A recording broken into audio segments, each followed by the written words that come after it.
समस्त को मोर नमस्कार। मु आपण मानक मो चैनल को स्वागत करुछि। तो यही भली इनफॉर्मेटिव वीडियो पाइया को हेले मो चैनल को सब्सक्राइब करंतु। तो आपण माने समस्ते जानी थिबे जे आउ किस दिन मध्यरे पीओर वैकेंसी नोटिस आसीबा को जाउछि। तो पाखापाखी 1501 वैकेंसी जोटा कि ओडिशा गवर्नमेंट रो बड़ वैकेंसी कहले चले। तो सबुठारु बड़ कथा ये जे समस्ते कोन पई पीओ जॉब पई इंटरेस्ट होंती, कारण निज एरिया बा निज घर पाखरे चाकरी करिया को एथिरे सुजोग मिली थाए। तो जेतेबेले नोटिफिकेशनटा आसीबो तो तार फॉर्म अप्लाई हबो, तो सेथिपई किछि डॉक्यूमेंट भी निश्चय मागिबो। तो से सब डॉक्यूमेंट आम जदि आगरू सब रखी देथिबा अरेंज करिकी तो ताले किछि सेतेबेलु हमहु फॉर्म अप्लाई करिया पई किछि प्रॉब्लम हबनी।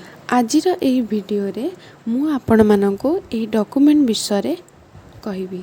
तो वीडियोटी शेष जाए देखंतु, आशा करे वीडियोटी बहुत हेल्पफुल हेबो। तो फास्ट कौन ना एम्प्लॉयमेंट एक्सचेंज रजिस्ट्रेशन, तो जोटा कि ओडिशा गवर्नमेंट रो सब जॉब अप्लाई रे मागुनी। तो जेहेतु पूर्व वर्ष मागी थिला पीओ, तो सेथिपई ए वर्ष भी मागिबार चांस अछि।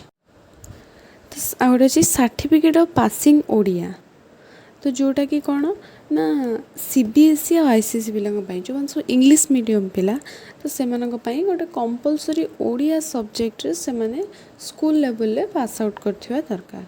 तो से जेहेतु से इंग्लिश मीडियम पिला, तो स्कूल परे से जमती गोटे स्पेशल ओडिया एग्जाम जमती दौरान एटा होची तार सर्टिफिकेट थिबा दरकार। आ तो जो माने ओडिया मीडियम पिला, तो से मानकर किछि भी एथिरे प्रॉब्लम नहीं कि ए सर्टिफिकेटा अरेंज भी करिवार नहीं। तो आ गोटे रहला कैरेक्टर सर्टिफिकेट, जोटा कि एटा पई एते टेंशन नबार नहीं, कारण एटा से वेबसाइट रो मिल जिवो। कैरेक्टर सर्टिफिकेटा सेटा फिल अप करके दे दबार अछि। तो तापरे होची गोटे कंप्यूटर बेसिक नॉलेज, तो एथिरे पिला मानकर बेसी डाउट थाए जे तो आम पीजीडीसीए करिचु, केते जण कहते जे आम पीजीडीसीए करिनु तो कौन हम।